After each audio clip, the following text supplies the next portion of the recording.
One day when I was golfing at Brookfield Hills, my friend Evelyn was probably there with me, but this was a while back because I was only about 50 years old, and that's how old Sheila is in the story. But I thought I'd bring her back, and it's so much fun.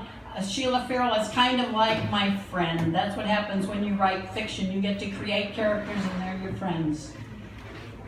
Sheila's last streak. It's been 5 years now since Sheila gained notoriety as a streaker. There are even some people new to Beaufort Springs who don't think Sheila Farrell's streaker in one breath. That is not to say her life goes on quite the same as it did the year she turned 50. She did lose some friends as a result, but all in all, she's a much happier woman than she was at age 49. The streaking episode, you might say, was like a coming out party for Sheila Farrell. There are many versions of the story, and someday it's my ambition to compile them all in one single volume.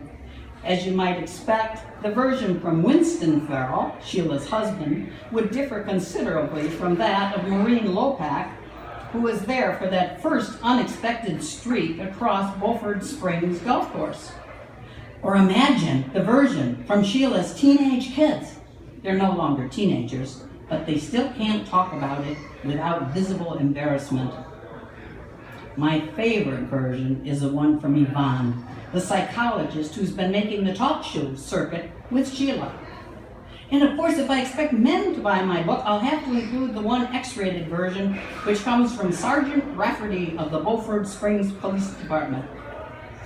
For now, let's just start with the most famous version of the story, the one Sheila herself has told. If you watch Oprah, you may have already heard it. Or maybe you've read the sneak preview of her book, Confessions of a Streaker. Well, in any case, here's Sheila's story. It all really started one week before my 50th birthday. Dottie and Maureen and I were golfing at Beaufort Springs Golf Course when we saw this streaker on the 15th hole. I was just in the middle of my backswing when Maureen gasped, "Oh my God." I looked up and there he was, one naked man 200 yards away running across the fairway. Maureen thought we should head right for the clubhouse to report it to the police, but I said, "Hell no, this is my best game of the summer." And Dottie teased Maureen that maybe we should all go hunting after the man in the woods where he had disappeared. We'd heard reports of the streaker from time to time that summer. He appeared mostly on Ladies' Day, so you can't say he came as a complete and total surprise. But that was the first and only time we ever saw him. And to tell you the truth, he was so far away and ran so fast that none of us got a really good look at him. Darn. I'll tell you one thing he didn't do. He didn't do anything to improve my golf game. Once we got over our initial jolt, all three of us were as giddy as schoolgirls, and we could hardly wait to get back to the clubhouse and tell the other golfers. And yes, we did report it to the starter, who reported it to the police, but by the time Officer Rafferty came to get information for his report, we were all having a great time speculating and supposing. We were comparing notes with some of the other women in the league who had been surprised by the streaker earlier in the season. No one had ever seen him up close, though we all agreed he had a lean body. He could have been anywhere between 18 and 50 years old, and we think he may have had a flesh-colored stocking over his face, though who looks at a man's face at a time like that? It wasn't until after all the initial hullabaloo was over that I got the idea. Why aren't there any women streakers? I kind of wondered aloud, and Maureen, who tends to be a little sarcastic sometimes, said, "Good question, Sheila. Why don't you go out and write history for the women's movement?" Everyone laughed, including me, but they had put the idea in my head, and that idea was still there the next week. It was my 50th birthday, and everything seemed so ordinary. I was golfing with Dottie and Maureen again, just a threesome like the week before, and when we got to the 15th hole, they started reminiscing about the streaker incident.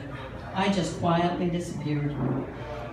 They thought I was looking for my golf ball in the woods, but I was getting into my birthday suit, thinking all the while of Superman shedding his clothes in the phone booth and wondering what he would have looked like if he had stripped down one more layer. Just as Dottie hollered, "Sheila, you need some help?" I left all my clothes in a heap and zipped across the fairway. It was the most exhilarating feeling I can ever remember. And to this day, I don't regret it. The problem, of course, was this. Once I got across the fairway, I didn't have any other destination in mind. So I had to zip back again to where I'd left my clothes, and by that time the foursome behind us had caught up and were taking it all in. I hadn't really planned on becoming a spectator sport for the whole ladies' league, so I just went ahead and got dressed, marched back to my golf clubs, and hit my next ball as if nothing had happened. That's Sheila's story, and you have to agree, it's a good story. But it's only the beginning, because this is where Yvonne comes in. Yvonne, by the way, was the second psychologist Sheila went to see at Winston's urging after the story made local headlines. The first psychologist that Sheila consulted saw a relationship between the time of year, end of summer, and Sheila's own age, which she might very well perceive as an end of summer, autumn of her life.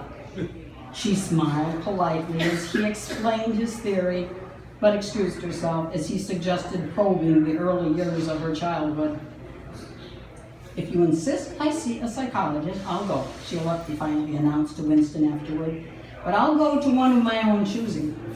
She let her fingers do the walking through the yellow pages and luckily chanced upon Yvonne. Yvonne thought the whole thing was a lark. She and Sheila had a good hearty laugh about it. What no one counted on, not Yvonne, not Winston, not even Sheila herself, was that this streaking episode would lead to another, and another, and another. Eventually the police had to be called in. Only this time it wasn't a simple disorderly conduct charge like the first time. They slapped a restraining order on her, which stripped of official language boiled down to this: "Keep your clothes on, lady, or we'll put you in the slammer." The local newspaper reporters were ecstatic, and when the Associated Press picked up the story, Sheila Farrell's name became a household word. Before Winston could threaten divorce, before her own two children could threaten divorce, the way children sometimes do these days, Sheila made another appointment with Yvonne. Yvonne assessed the situation calmly. On the talk show circuit, she goes on and on about the significance of Sheila's behavior, how she was making a social statement, rebelling against her conventional life, launching her own voyage into the second half of her own century. Predictable stuff like that. At the time, however, she treated Sheila's streaking obsession with matter-of-fact calmness and a healthy dose of humor. She took on the role of big sister, co-conspirator, and cheerleader, exactly what Sheila needed at that troubling juncture of her life. "First thing," Yvonne said in a no-nonsense voice, "drop the guilt crap. You haven't hurt anybody by streaking around Beaufort Springs. If your husband and kids have to live with